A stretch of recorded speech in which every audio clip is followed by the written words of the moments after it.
The name of this video is Learn from Your Mistakes. I want to say, I want to start off by saying, in these days of time, some of us have low self-esteem, and we invite people in our life that really don't need to be there.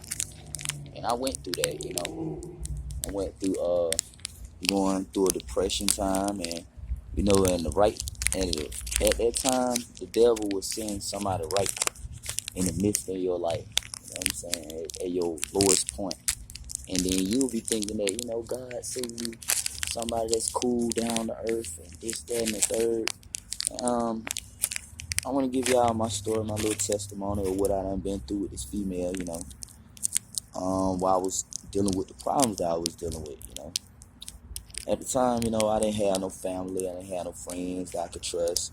Because everybody was using me for money. Everybody wanted me to hang around them for beneficial reasons, and they were just trying to gain whatever they can gain out of just being around me.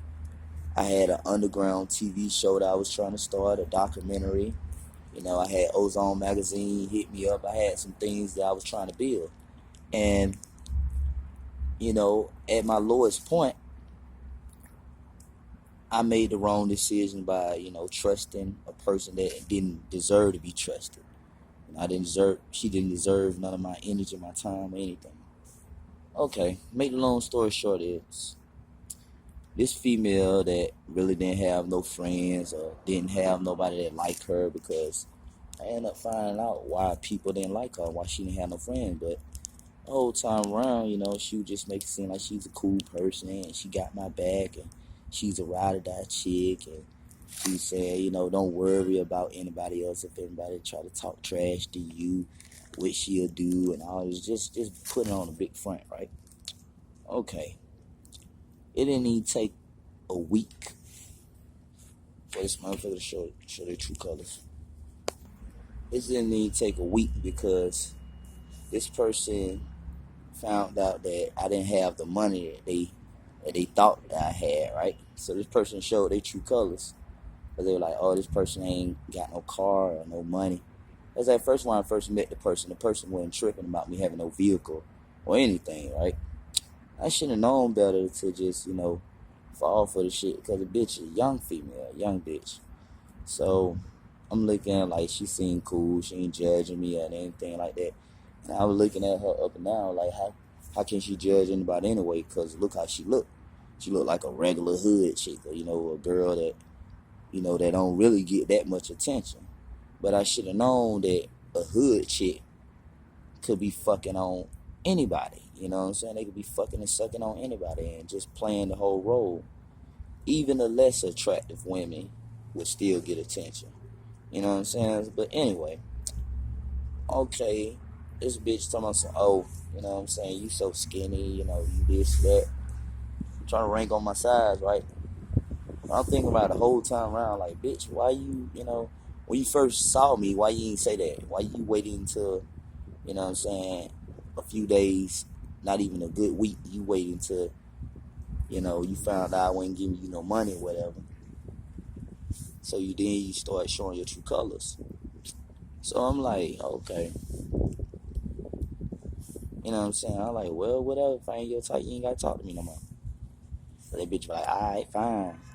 So the bitch jumped on the phone, called the nigga up, telling us, oh, she finna get something to eat. She jumped off in the car with the nigga. And, trying to embarrass me. Leave me at the house with her fucking stepmom. Well, evil ass stepmom. Let me remind you now. The stepmom, when she first met me, talking about, oh, do you got a car?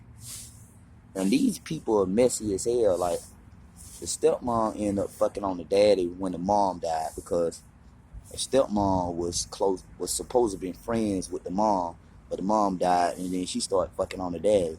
So that was already some messy ass shit, but I found out that later down the line. But, okay, back to the story.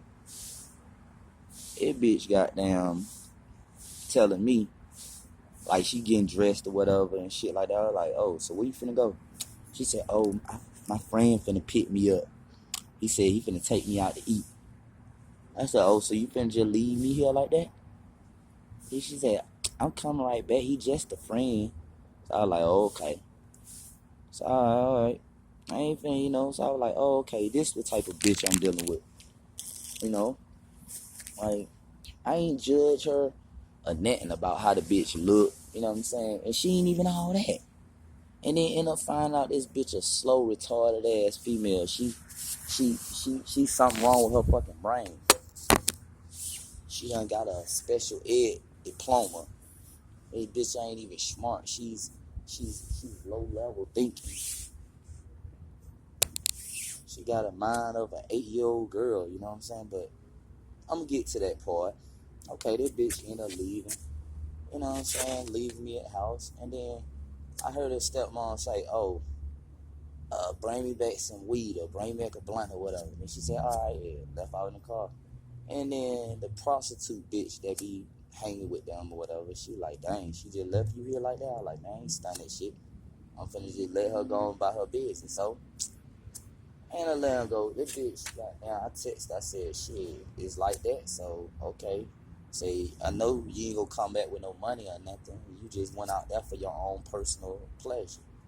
And she was sending me back to mode, just crying and all this shit, saying shit. I'm like, what the fuck you crying for, bitch? You already out now. Why you feeling guilty about what you doing? So, Rick went out. Fuck the nigga. The nigga done tore her pussy up. She came back looking at me all stupid. She came back the next fucking day. So then the parents called her and said, you need to come back here tonight. She said something to them. And then they ain't sweat the shit no more. I guess she told them I'm finna try to get some money or whatever. I don't know what the fuck they was talking about, what she said to them to make them stop, putting the pressure on her by doing the lame shit she did. But I feel like they were trying to get something out of the deal because, they feel like nigga pulled up in a nice car. So they was basically trying to sell their daughter off to the highest bidder. But I ain't know that until later. Okay.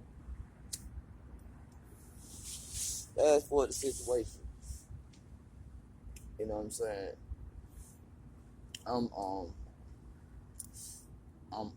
I'm sitting there. She come back. She didn't come back with nothing but some cheeseburger.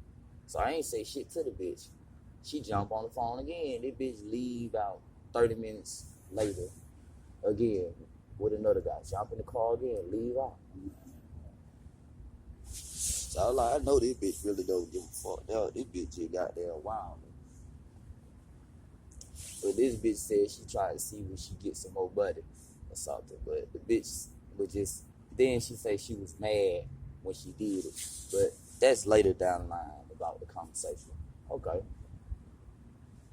And then mind I told the bitch I was going through shit with my family in the beginning. And rule number one where I should learn, you should never tell no woman your personal business, no matter how cool that they claim to be or how they talking or what they trying to perceive themselves as. Okay.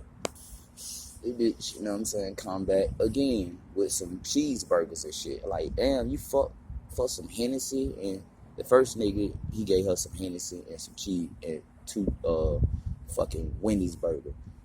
Then the other nigga gave her the same thing. So I'm like, what the fuck? So I was like, if she was guilty, well, she see I was still there. So it's like, oh, you a good man and all this other shit, all this other stuff. And so I'm looking at her like, damn, shall you know what I'm saying? You gonna do all this lame shit and think that we supposed to have something going on. No. We can't have nothing going on because, look what you did. And this is what type of person I'm dealing with. So I was thinking to myself, man, look what the fuck I got myself into, man. This shit ain't gonna need work. So I was like, man, you know what? I don't think this gonna work between us. She like, I'm sorry, crying and all this other shit. And do it this, do it that. So I was like, okay. I said, we're gonna try to make this work. I'm gonna look over this. And I ain't even have to do